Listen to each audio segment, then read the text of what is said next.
Hi everyone, if you're looking to strengthen that core and reduce that lower back pain, this video today is for you. Hi, I'm Alyssa and I work for Hershey Family Chiropractic.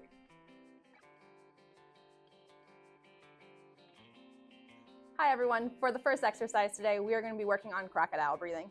For this exercise, we are strictly working on getting more oxygen down to those lower core muscles to re-engage them, to start them working properly.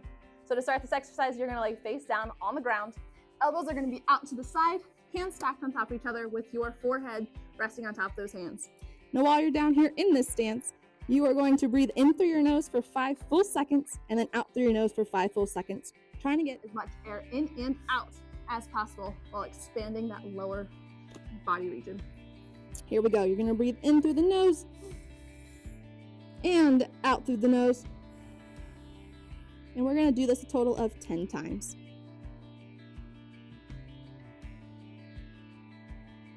For this next exercise, we're going to be doing a bird dog. Now for this exercise, you're going to lift one hand straight out in front of you. Opposite leg is going to go straight out. We're going to tighten those core muscles, so suck in that belly button, and you're going to hold this for 15 seconds.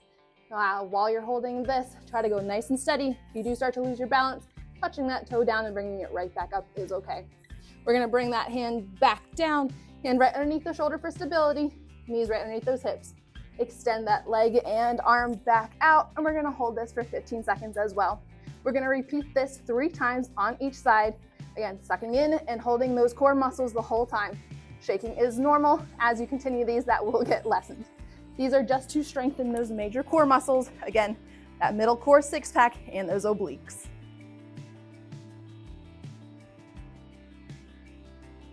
This next exercise is called supine core activation, also known as pelvic tilts. So for this exercise, feet are going to go flat on the floor, knees bent. Your whole back should be flat on that floor. Now, if you notice that there is a gap here and you can fit your entire hand, that's what we're going to be working on today. So both hands go down to the side. All you're going to do is focus strictly on those hip bones. You're going to rotate those hips up towards the ceiling so that it closes off that gap. So if you try to stick that hand back under, you cannot.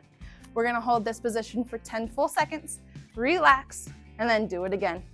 We're going to do this 10 times for 10 reps. This is going to work on both those psoas muscles connecting to those hips, as well as strengthening that lower core section. For this last exercise today, we are going to be doing a ball stretch. So you're going to get a small ball, stick it behind your back, up against a chair, right in between those shoulder blades. Your fingers are going to interlock together, place behind the center of your head. Bring those elbows in towards your face, and then we're going to look up at the ceiling, pointing those elbows up as high as you can get them. You're going to hold this position for 10 seconds, and after those 10 seconds, you're going to come down and relax everything, and we're going to repeat. This exercise is going to be made to stretch those back muscles right around those scapula and shoulder blades, as well as those upper traps, and help elongate those major core muscles. Thank you for following along for Core Phase 1 today. These exercises should be performed at least 1 time a day, and that time is all up to you and what works best for your schedule. If you enjoyed watching this video today, please click on the subscription button below. And if you are interested in any of the products, including this fun ball here, you can find it on our website or in the links below.